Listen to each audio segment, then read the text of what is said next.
Welcome to Conversations. I'm your host, Anthony E. Thompson II. Today we have a guest that has been working in the film industry for some time. He's an actor, he's a director, and he's an up-and-coming star, coming right here from home in Detroit. Please introduce yourself, sir. What's up, man? I'm Thompson II, director, writer, actor. I got films that I've done here in the city. You ain't just did some films, man. You've been doing some great films. Thank you, fact, what I want to do is start off with some of my favorite that had me laughing from day one when I was like, this dude got some acting chops because you stood out. Talk about the first film I saw you in, Buffed Up. Buffed Up, man, you know, that's one of we always call it like the cult classic here yes. in Michigan. If you're from Michigan, you know what the meaning of Buffs is. You know how important Yays was back in the day. Absolutely. And so just working on that project was amazing. It was fun. Mm-hmm. The whole process was fun. Being able to have people like Jay Will, who's a great comedian. Yes. Being able to bounce off of him. Shamar Avery, who's a great actor, up and coming as well. Being able to bounce off of him and just having a great cast around you. Murder Payne, Shorty Rich. Many people being able to just be on that set in that environment. You were hilarious in that movie, man. Appreciate it. It was like, you in that movie, it was so realistic. It was like you could see yourself in that character, especially dudes that went to college. Like I said, like, man, you know, you go back kick with your boys in the hood, you be like, that's really me, or that's really a dude I know. Yeah. Like, man, where did you pull from for that character? Was it written that way, or you just kind of improvised? It was both. It was written in that way. The person was supposed to be from out of town, but he was infatuated with Detroit culture. So it was kind of both. I put my twist on it. Growing up in where I grew up, I grew up in Arizona. And in Arizona, Phoenix, Arizona, you don't really know what Buffs is out there. Yeah. But I was always back and forth here in Detroit, particularly Southwest Detroit and River Rouge, Ecorse area. And when I come back for the summers, or even when I came and stayed and did a year in high school, that was the culture, you know what I'm saying? When I was at Rouge, everybody wanted Buffs. Yeah. Everybody wanted Yays. And I remember it as Yays. It was Yays. Yeah. And I remember guys specifically where I was from in Rouge wanted the Buffs. Yeah. You know what I'm saying? They wanted the Buffs with the diamonds in them. So being able to be in a film like that represented the culture in the right way, and then also coming from that culture, you know what I'm saying? Seeing my cousin who did everything to get him and saved up and got him. I had some, they had him. And then down at the fireworks got snatched. Yep. So, absolutely. Had a big brawl over him. So just being able to come and turn it into a positive comedy. Yes. You know what I'm saying? It was hilarious. It was fun. It was serious. Like here, Ye's Buffs was like Jordan's, phenomenal everywhere else. Yeah, it was. It's like, even girls would get snatched. Girls, Everybody. It didn't matter.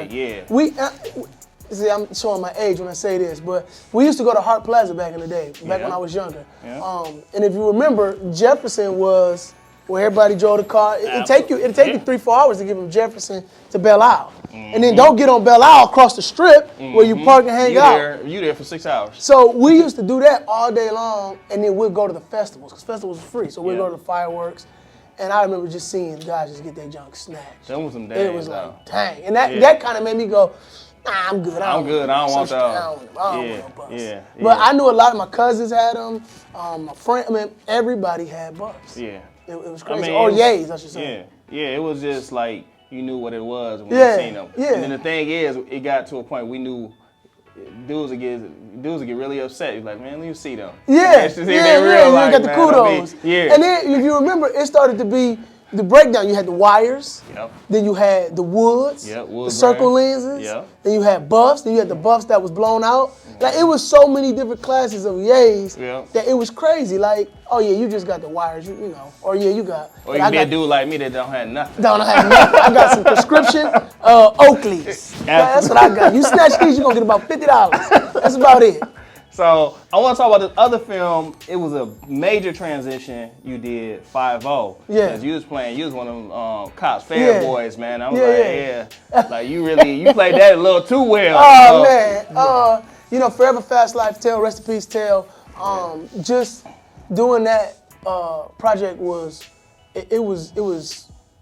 action packed. It was fun. It was something that I think a lot of people want to do is do an action packed film, and and I enjoyed every moment of it. I enjoyed it. And all the films I've seen you in, I noticed y'all do a lot of running. Yeah. I mean, you jumping over trash, you jumping over fences, gates. I'm like, man, you gotta get a work. You gotta work out before you be in these movies. Yeah, you do. And if you know films, the scene might only be a running scene for maybe, let's say, a minute, but you're gonna shoot about 15 different shots multiple times. So that running that you see for a minute really is about an hour for us. You jumping in car windows. You know, you gotta jump in the car. Hey, we gotta get it again. God, jump in the car. Then you might make a mistake and fall. God damn. You gotta go back. Hey, we gotta jump in the window again. You didn't look up. You done did 20 takes jumping in the window. So what got you into being an actor, filmmaking, the whole nine? Because it's not like you, like after school, you went and said, hey, I'm about to go out to Cali, I'm about to go to Atlanta. I don't know, you might have done that, but I know you from being here. Yeah. So tell me that journey. So, my uncle, so when I got to high school, I really didn't know what I wanted to do. I first moved back to Michigan for good, and I didn't really know what I wanted to do. So my uncle, who was an actor here, you know, he did a lot of theater here, he just pushed me towards acting. He said, you know, try it out, see how you like it until you figure out what you want to do. And I went on to Wayne County Community College, and one of his friends put me in a play, and I remember I fell in love with it being on stage. Like, I'm like, yo, this is what I want to do. Like, I'm doing this. This is what I'm gonna do. And I remember that I did that year there, and I got accepted to Wayne State. And I remember that theater program was really good. I kept hearing good things about it. Yeah. Because I didn't want to leave too far from home. And so I said, bet, I'm gonna go there. And once I got there, it just started to just my fire was fueled more and more. And I ended up learning some things there, because when you go to college, they don't teach you entrepreneurship. When you're doing theater, they don't teach you business side. They don't teach you how to understand the value and the marketplace, the worth and the pay and all that. They just teach you acting. Yep. So some things I had to learn on my own, and some things even learning in college that I understood that you can't wait on nobody. You gotta go get it. You know what I'm saying? I remember just waiting on opportunities to present themselves. A lot of times in college, they teach you theory. Exactly. You know what I'm saying? I remember when I was at Michigan State, I had instructors that never even worked in the field, and you're teaching. But I was blessed to have one instructor, Professor Rodney Whitaker, and he was my music business instructor. He was phenomenal. Like, he toured the whole world, and he really gave me a lot of game. Yeah, I was able to meet several professors that actually were in the game. One of the most influential to me was Akuka Dogo. That was like my mentor. She's a well-known actress in the arts community, and she's really big. She's down actually in Spelman, the head of that theater program. And I just remember just learning, you know, how to become an independent person, you know, through those things. Like, you know, they do these plays at Wayne State, and every year they do one black play. All the rest of the plays are just traditional whatever plays. So not many black roles are available. So it usually goes to the black roles go to the two or three people they work with every year. And I kept finding myself not being picked. So I said, you know what, nah, man, I come from a family line of hustlers. I come from, you know what I'm saying, go get it on your own. You ain't gotta wait on nobody. And I remember writing my own play, and I remember the school actually funded it and paid for everything for me. Okay. You know what I'm saying? Ain't never been done. And out of the 6 or 7 shows, we sold them all out. Wow. And so from that point on, I'm sure the school kept all the residuals, but go ahead. You know, back then, you know, you just gotta take what you can happy get. just to do it. You know, it is what it is. But I remember that is what told me, all right, I could do it. And then I remember my son was born. I told him I wasn't leaving. You know what I'm saying? I wasn't gonna leave my son. I was gonna, you know, be here for him. So I had to make a decision on how I'm gonna make this work here in Michigan and be here for my son, but still follow and chase these dreams. And I remember getting out of school and meeting up with some of my classmates. We did a theater program. I mean, a theater company, and called Project Theater Company, and then we met with some guys called TNB Films. And they brought cameras and production, and we brought, you know, writing and acting, and we came together, and I always say it was the greatest movie never released. Concrete, you know, we never released it because things happen, people went their separate ways, and I actually ended up, me and T from Moolah Films ended up connecting back up. T working, man. And we've been rolling since, man. We, you know, I like the stuff T doing project. too. Yeah, we just y'all got a good group. Yeah, I have a good core group. Like I Yeah, love it. yeah. And we need more of that. Like a lot of times people get when one moving, it's like it's their time period. Let's support them, and then let's get these other groups really rolling too. And we all can work together. Yeah. So yeah, that's how if you think about it, that's how Hollywood plays it. Yeah. You know, they're all on one timeline. You know what I'm saying? When I say timeline, I'm saying like they all work for a system. Yeah. It's a system in place that you have to, you know, meet those standards of that system. You know, to be a part of that Hollywood situation. But I think that nowadays with streaming services and it's other media, outlets. it's other outlets. Yeah. It's not the Talk to me about when you directed. I enjoyed this. Also, there was a lot of buzz behind it. Birthday Behavior. 'Cause Yeah. You directed that. Yeah, So yeah. how did you end up directing that film, and where did that film come from? So we had just came off of Plug Love. And Plug Love Enjoyed that movie too. was thank you. Plug Love was one of our most successful ones globally.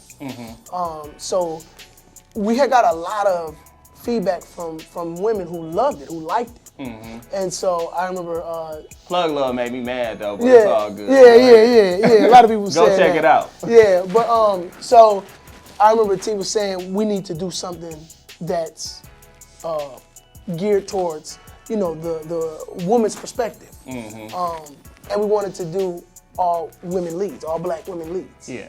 And I remember he wrote it and he was like, yo, I need you to direct it. Because I had always been like, you know, always coaching people, you know, On the helping, set. like, That's hey how man, a lot of times do it it like this, you know, whoop. And I remember he came to me and said, man, let's direct it, bro. I want you to direct this. And I was nervous at first because I ain't never directed a movie. I've directed plays, but I've never done a movie. And once again, me and him clicked. You know It's what I'm funny saying? because that's how it was when I directed. I was trying to find a director when I put up my first film. Okay. And I ended up directing it. I didn't want to. Yeah. And it's just, I can see from me knowing you, it's a part of your personality like it is mine. Yeah. Even when we not the actual person in that position, we still end up kind of doing it, just helping. Yeah, because So- it's just you want the best, you know, for the product that you're putting out. And if that means that I gotta, you know, help, or if I gotta pick up a camera, or if I gotta pick up something, or if I gotta move something, I'm gonna do that. Talk about a little bit. Hold on, before we move, I want to talk about that in a second. But Plug Love, shout out to my man Murder. Yeah, that's my my dog. dude. He was Yes, sir. He was straight. Yes, He sir. was a stand-up dude in that Yes, movie, sir. man. Yes, sir. I was rooting for you. And then my man Sino, I love Sino to the day. That's my dog off the camera. Yeah. You know what I'm saying? So, but you was shady to the bug. Yeah, he was. You know, He was. I gotta ask a question though, because Yeah. I always, you know, I don't be asking people. We just be kicking it. Are you and Sino related? No. I always wanted to ask that. No, I ain't no, never no, asked. no, I was like, dude. man, are they related? We down the line for sure. Somewhere Okay. down the line we Okay. related. Okay. You know, the last the way name- y'all vibe too, I'm like, I want to date cousins. No, Okay. that's Big Bro. That's my dog. Okay. Me and Sino been rocking together for 10 plus years. Yeah. Now. You know, Yeah. since about 2010, 2011, when we started out doing videos with Sino. Yeah. So me and Sino just got great chemistry together. You know, Man, that's a good dude, man. Yeah, The great city need dude. to show him more love. Great Like, dude, he, man. He really a great dude. he's really for the people too. And Yeah. I wanted you to get into the story of Birthday Behavior. Like that's a good movie. It's a fun movie, and Yeah. I think so many people still haven't seen it. So like, I want you to talk about your role in it, and then how the movie played out. Just give the synopsis of the Yeah, well, my role was about 30 seconds. Yeah. So I just made a quick cameo, but it's about basically three women have their birthdays on the same back-to-back days. And we wanted to show this perspective of every, you know, like women's perspective nowadays. So you have the woman who wasn't into marriage, like the so-called stereotype, every woman wants to be married. We want to show that there are some women that don't feel like that's necessary. We showed the aspect of the co-parenting. We showed the aspect of the woman who's confused on what it is and what she wants in a man.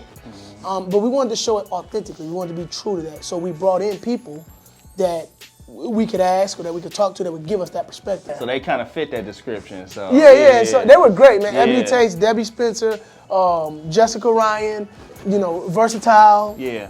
And A-Red was, I mean, great, phenomenal cast. Chemistry Yeah. was amazing. I like the way y'all pull the talent from the city too, because they doing other things as well, and the way y'all shine light on them, man. Things y'all doing is inspiring. Yeah. I mean, one of the biggest things is that we know the talent's here.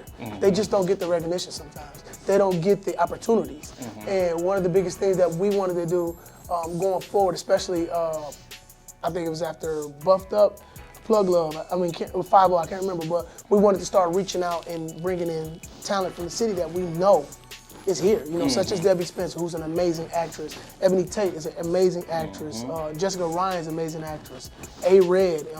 It's so many people out here that don't get their opportunities or their credit that they deserve. That they've been doing it for a long time, and they don't get that credit that they deserve. So we wanted to present opportunities that we could. So what do you have coming up next? Are you filming any projects right now? Do you have anything in the can? We do have, well, before this coronavirus, we had 6 projects in the works that was going to happen this year.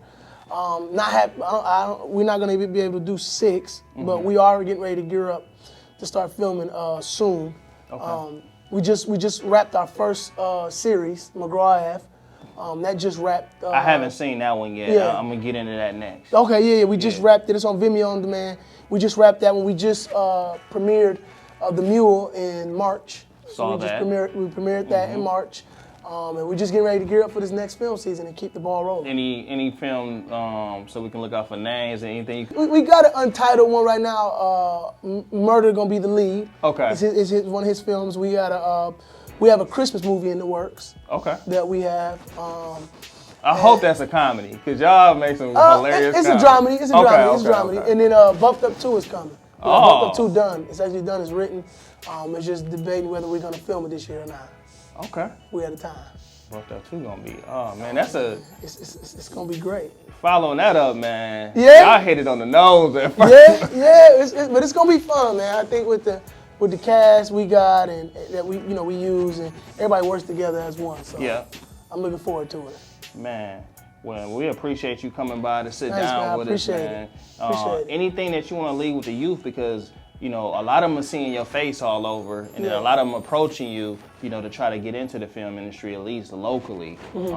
Is it a way how they should approach you and contact you? And do you have any advice for them?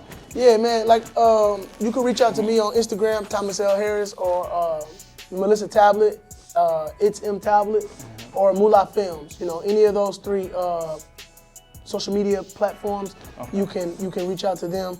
The advice I give people is just, if you want it, go get it. Okay. You know what I'm saying? Yeah. Don't let nobody tell you anything different. You know what I'm saying? It's here. It's plenty of opportunities and outlets that you can learn, that you can take advantage of. So just keep going. Before we go, let me ask you this question, because I want to know too. What do you think the best roles are for the actors? Meaning, like, the ones that want to be in movies and things of that nature locally. Do they need to go to school first? Should they just come? Is it a place they go to audition? Where should they look?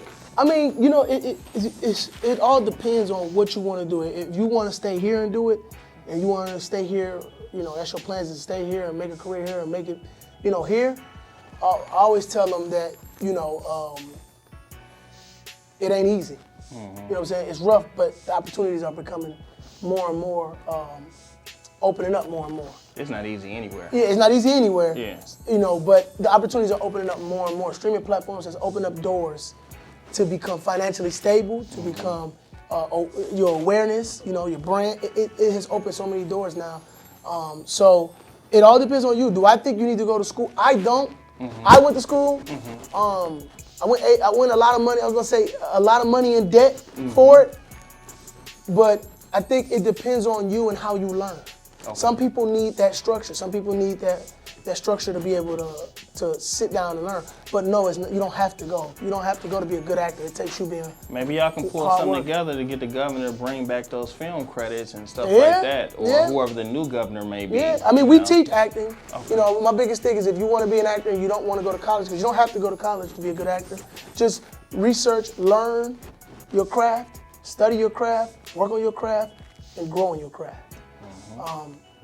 And you can, sky's the limit.